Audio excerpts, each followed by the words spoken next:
அனைவருக்கும் எனது இனிய காலை வணக்கம். இன்று பௌர்ணமி. மகான்களுக்கும் சித்தர்களுக்கும் சிறப்பிற்குரிய நாளாக பௌர்ணமி நாள் காலங்காலமாக கருதப்பட்டு கொண்டாடப்பட்டு வருகிறது. அந்த வகையில் இன்று நாம் மகானாகிய பாம்பன் சுவாமிகள் பற்றி சில குறிப்புகள் பார்ப்போம். குமரகுருதாச சுவாமிகள் பாம்பன் சுவாமிகள் என்றும் அழைக்கப்படுவார். தமிழ்நாட்டில் ராமேஸ்வரத்தில் பிறந்த ஒரு துறவி மற்றும் கவிஞர். முருகப்பெருமானின் தீவிர பக்தரான இவர் ஏராளமான தமிழ் கவிதைகளை இயற்றினார்.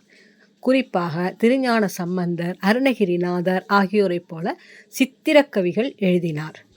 பாம்பன் சுவாமிகள் ராமேஸ்வரத்தில் சாத்தப்ப பிள்ளை மற்றும் செங்கமலத்தம்மாள் தம்பதியருக்கு பிறந்தார்.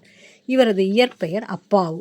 முருகனின் மீது ஆழ்ந்த பக்தி கொண்ட இவர் முருகனை போற்றி ஏராளமான கவிதைகள் மற்றும் பாடல்களை இயற்றினார்.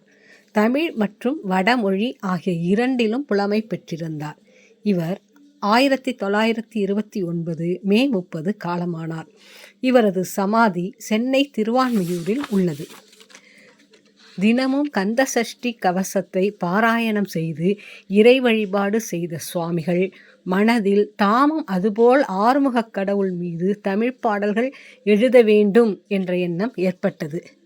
தினமும் உணவு உண்பதற்கு முன் ஒரு பாடல் என்ற முறையில் 100 பாடல்களை இயற்றினார்.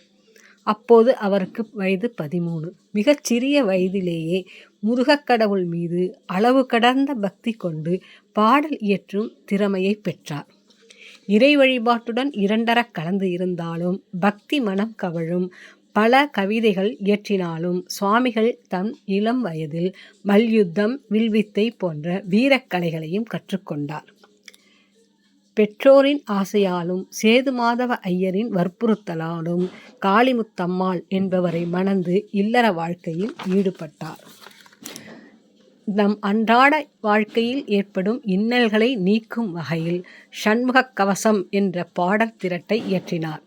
இந்நூல் தமிழ் மொழியின் முதல் எழுத்தான அகரம் முதலாய் நகரம் வரையான அமைப்பை கொண்டது. கந்தசஷ்டி கவசத்தை போன்று சண்முக கவசமும் மிகவும் சக்தி வாய்ந்த நூலாகும். நாம் அனைவரும் பாம்பன் சுவாமிகள் அருள் பெற்று வளமுடனும் நலமுடனும் வாழ்வோம். நன்றி.